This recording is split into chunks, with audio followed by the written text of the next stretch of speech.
नमस्कार दोस्तों, स्वागत है आप सबका भविष्य कोचिंग श्री गंगानगर के यूट्यूब चैनल पर। दोस्तों, अगर आप कंप्यूटर अनुदेशक की तैयारी कर रहे हैं तो ये क्लास आपके लिए बहुत ही महत्वपूर्ण क्लास है। इस क्लास में रोजाना हम एक क्वेश्चंस डिस्कस कर रहे हैं और उससे संबंधित जितने भी कंसेप्ट है उस पर अपन बात कर रहे हैं। इस क्लास में हमने जो सबसे पहले सब्जेक्ट शुरू किया हुआ है वो डीबीएमएस है और डीबीएमएस में जितने भी पुराने पेपर के जो सवाल है वो हम डिस्कस कर रहे हैं। मोस्टली मैं गेट के, इसरो के, बाग के उन क्वेश्चंस की चर्चा कर रहा हूं ताकि वहां तक की चीजें अगर अच्छे तरीके से आप कवर कर लेते हैं, क्योंकि पुराना जो बेसिक इंस्ट्रक्टर का पेपर था वो अच्छे लेवल के क्वेश्चंस थे। तो हर एक चीज अपने कवर कर रहे हैं, हर कंसेप्ट को कंप्लीट करवाने की मैं कोशिश कर रहा हूं। अगर आप क्लास ये देख रहे हैं तो स्टार्टिंग से लेकर एंड तक की सारी क्लासेस देखिए, आपको उसका बेनिफिट मिलेगा कि हाँ, हमने इस क्लास में इस तरीके से कंसेप्ट हमने सीखे हैं। जैसे मान लो डीबीएमएस में हम बात करें तो हमने ईआर मॉडल पे बहुत सारे जैसे क्वेश्चंस डिस्कस किए हैं। आज भी जो सवाल है वो भी बहुत इंपॉर्टेंट सवाल है और ईआर मॉडल से संबंधित है। कुछ कंसेप्ट जैसे मान लो पिछली क्लास में मैंने आपको बता दिया, कुछ कंसेप्ट मैं आपको इस क्लास में बता दूंगा। तो ऐसे सारी की सारी चीजें आप क्या कर सकते हैं, कवर कर सकते हैं। दूसरा, इस क्लास का जो टाइम रहता है वो बहुत शॉर्ट टाइम होता है, तो आप 5-10 मिनट अपना निकाल कर भी इस क्लास को अच्छे तरीके से समझ सकते हैं। तो अपनों ने जो सीरीज स्टार्ट की हुई है दोस्तों, वो सिलेक्शन वाली क्लास सीरीज है और आज अपनी क्लास नंबर कौन सी है? 7 है। 2-3 दिन बीच में क्लास नहीं हो पाई थी, वो भी मैं पूरा कवर कर दूंगा। तारीख वाइज सारा का सारा सिस्टम है, हर दिन आपको ये क्लास मिलेगी। वैसे तो तारीख की अगर बात करें तो तारीख आप मत देखिएगा, ठीक है। ये क्लास नंबर 7 है, ये 7 जनवरी को आनी थी, ठीक है। तो कुछ टेक्निकल प्रॉब्लम की वजह से नहीं आ पाई थी। तो अपन बात कर रहे हैं डीबीएमएस में। आज के सवाल की अगर बात करें तो आज अपनी सिलेक्शन वाली सीरीज की क्लास नंबर कौन सी है? ये 7 नंबर क्लास है। और इस क्लास में जो सबसे इंपॉर्टेंट आज का सवाल है वो आपके स्क्रीन पर है। देखिए, हो सकता है आपको कुछ कम दिखाई दे रहा हो क्योंकि इमेज ये ऐसी थी। ये इसरो में पूछा गया है सवाल। क्या कह रहा है? Consider the following entity relationship diagram. Entity relationship diagram की दोस्तों अगर बात करें तो उसको हम ईआरडी भी बोल सकते हैं। क्या बोल सकते हैं?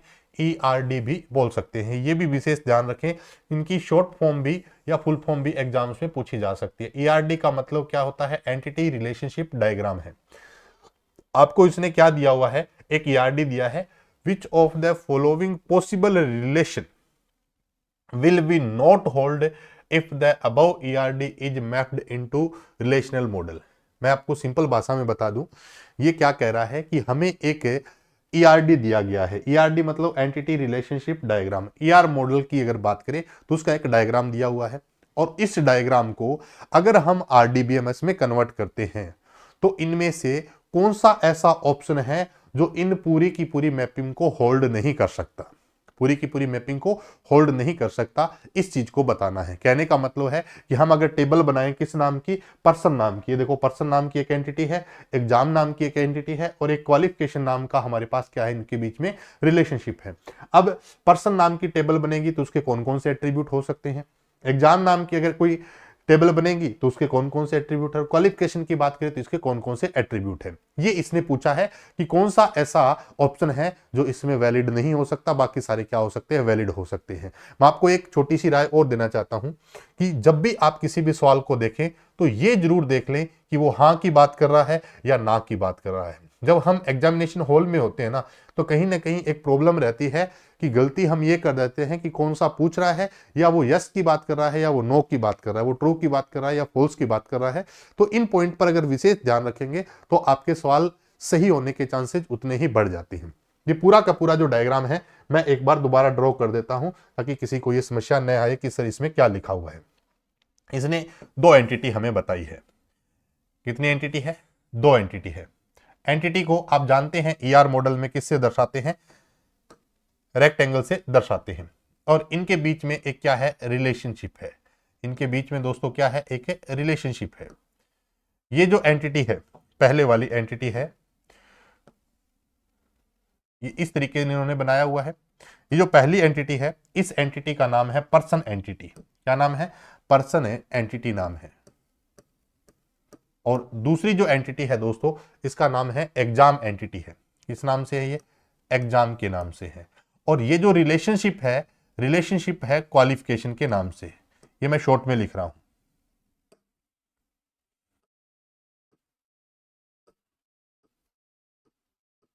क्वालिफिकेशन के नाम से रिलेशनशिप है। रिलेशनशिप को हम डायमंड से बताते हैं, एंटिटी को हम किससे बताते हैं? रेक्टेंगल से बताते हैं। अब अगर बात करें तो जो हमारे पास क्या है, पर्सन एंटिटी है, इसके हमारे पास कुछ एट्रीब्यूट है। कौन कौन से एट्रीब्यूट है? एक तो नेम है और एक नेम आईडी है। एक नेम एट्रीब्यूट है और एक क्या है, नेम आईडी है। इसके दो एट्रीब्यूट है। पहले हमारे पास जो एट्रीब्यूट है वो कौन सा है, नेम है। मैं इनको थोड़ा बड़ा बना देता हूं ताकि अच्छे तरीके से क्लियर हो जाए।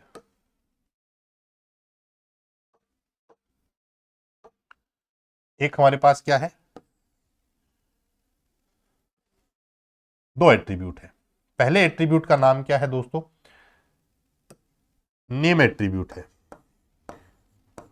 और एक एट्रीब्यूट है नेम की आईडी, जिसको इन्होंने एनआईडी लिखा हुआ है और ये अंडरलाइन है।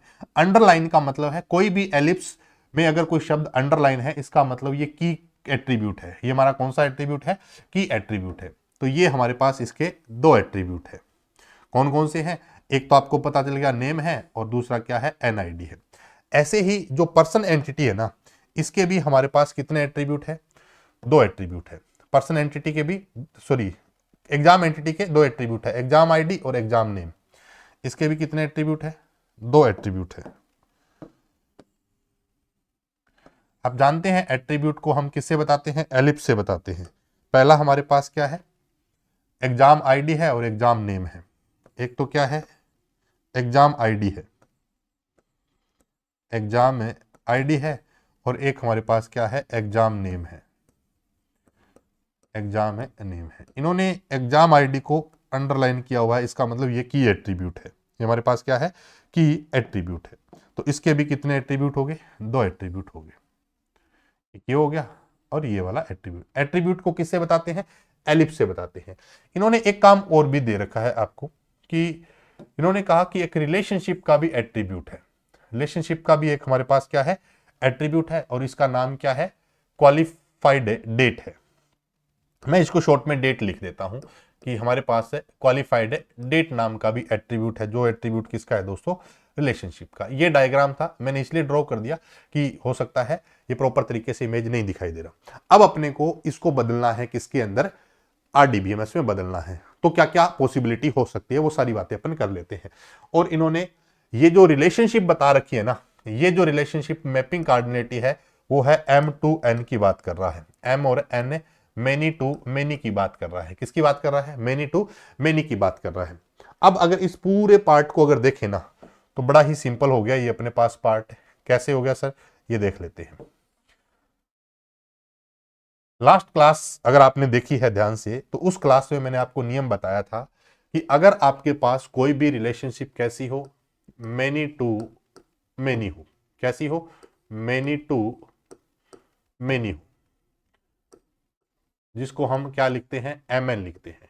तो हमें 3 टेबल चाहिए। तो हमें कितनी टेबल चाहिए, 3 टेबल रिक्वायर्ड है। अगर आपके पास क्या हो, रिलेशनशिप क्या हो, मेनी टू मेनी हो, यानी कि मैपिंग कार्डिनलिटी होती है। आप जानते हैं 1 to मेनी होता है, मेनी टू 1 होता है, और मेनी टू मेनी होता है, और एक 1 to 1 होता है। ये मैपिंग कार्डिनलिटी है। ये हमारे पास कौन सी दे रखी है, MN दे रखा है, और MN का मतलब है many to many. Many to many को अपने MN से लिख देते हैं, M और N से लिखा जाता है। अब MN की बात अगर बात करें हमारे पास है, तो हमें अगर कोई भी मेनी टू मेनी रिलेशनशिप है तो हमें 3 टेबल चाहिए। कैसे टेबल चाहिए, देखिए, एक इस एंटिटी की होगी, पर्सन एंटिटी की एक टेबल बनेगी जब आप इसको आरडीबीएमएस से लेके जाएंगे। एक हमारे पास बनेगी किसकी, इसकी बनेगी, और एक हमारे पास किसकी बन जाएगी, रिलेशनशिप की बन जाएगी। 3 टेबल चाहिए। तो मैं कह रहा हूं कि कितनी टेबल चाहिए, 3 टेबल चाहिए। एक सेपरेट टेबल बनेगी, क्या बन जाएगी, separate table for a, separate table for a relationship. ये नियम है, separate table for a relationship. तो रिलेशनशिप की आपको क्या बनानी है, एक सेपरेट टेबल बना लेनी है। क्लियर होगी बात यहां पर। अब हमारे पास जो टेबल बनेगी वो किस प्रकार से बनेगी, मैं पूरी स्ट्रक्चर बता देता हूं। सबसे पहले हम इस पर्सन एंटिटी की एक टेबल बनाएंगे। क्या बनाएंगे, पर्सन एंटिटी की। पर्सन एंटिटी की अगर टेबल बनेगी तो इसमें हमारे पास 2 एट्रीब्यूट है। इसमें हमारे पास कितने एट्रीब्यूट है, 2 एट्रीब्यूट है। ये हमारे पास एक टेबल बनी जब आप इसको आरडीबीएमएस में लेकर जा रहे हैं। तो इस टेबल की अगर बात करें तो इस टेबल का नाम तो क्या होगा, पर्सन टेबल है, और इसके एट्रीब्यूट पहला क्या सा है, नेम है, और क्या है इसके अंदर, नेम की आईडी है। एक नेम है और एक क्या है, नेम की आईडी है। एक टेबल बन जाएगी दोस्तों किसकी, रिलेशनशिप की। किसकी टेबल बनेगी, रिलेशनशिप की। रिलेशनशिप की जब टेबल बनेगी ना, तो यहां पर हमारे पास कौन कौन से एट्रीब्यूट आएंगे, यहां पर हमारे पास है कौन कौन से एट्रीब्यूट आएंगे।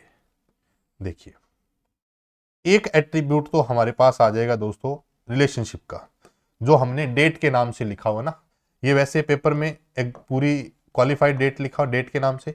एक हमारे पास क्या होगा, ये यहां पर क्या हो जाएगी, फॉरेन की का काम करेगी, तो ये हमारे पास एक आ जाएगा एनआईडी का। और एक जो टेबल बनेगी दोस्तों, वो हमारे पास कौन सी बन जाएगी,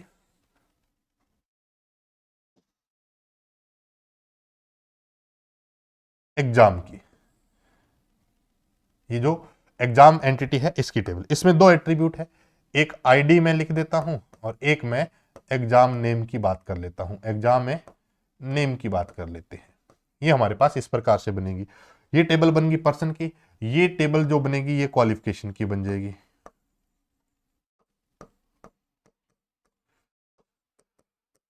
एंटिटी का नाम पूरा क्वालिफिकेशन ही था, ये क्वालिफिकेशन की होगी, और ये हमारे पास क्या होगी, एग्जाम की।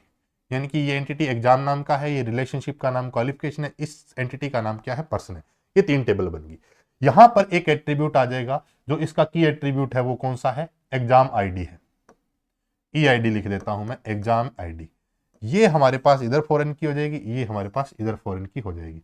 ये स्ट्रक्चर बनेगी। अब इसमें से ऐसे ऐसे हो सकता है, क्योंकि हमने रिलेशनशिप की सेपरेट टेबल बना ली।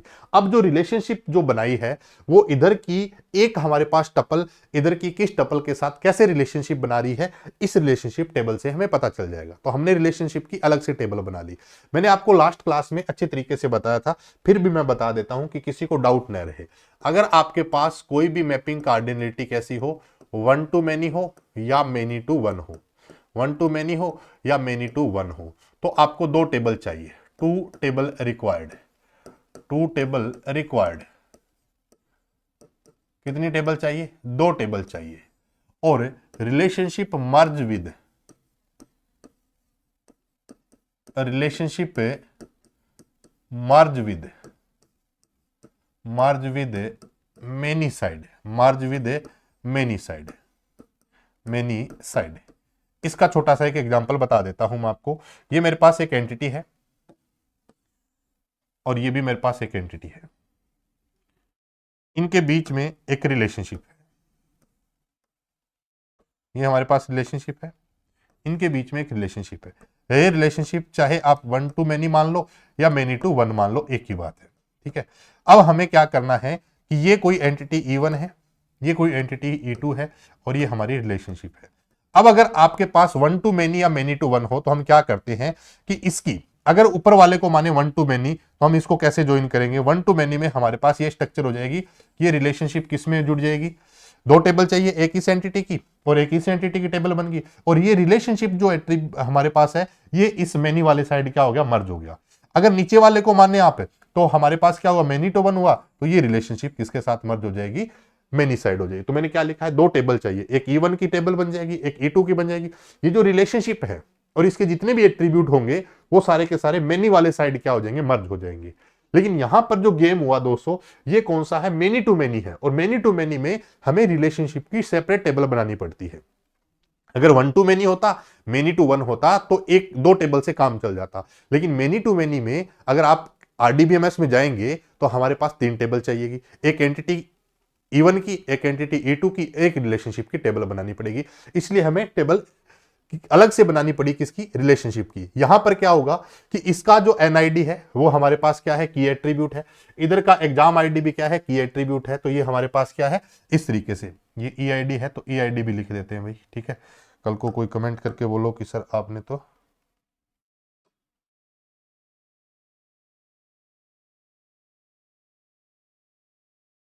ये हमारे पास क्या है, ईआईडी है ना, ईआईडी, ठीक है। अब ये हमारे पास हो गया। अब इसने पूछा क्या है, इसने पूछा है कि इनमें से कौन सी ऐसी चीज होल्ड अगर मैप कर देते हो आरडीबीएमएस में तो होल्ड नहीं करता। सबसे पहला है पर्सन। पर्सन टेबल में जाओ, परसेंट टेबल में क्या क्या हो सकता है, देखो परसेंट टेबल में आए, देखो परसेंट टेबल में आए, परसेंट टेबल में नेम और नेम आईडी हो सकता है, बिल्कुल हो सकता है। देखो परसेंट टेबल में आए नेम आईडी और नेम हो सकता है, ये तो बिल्कुल सही है।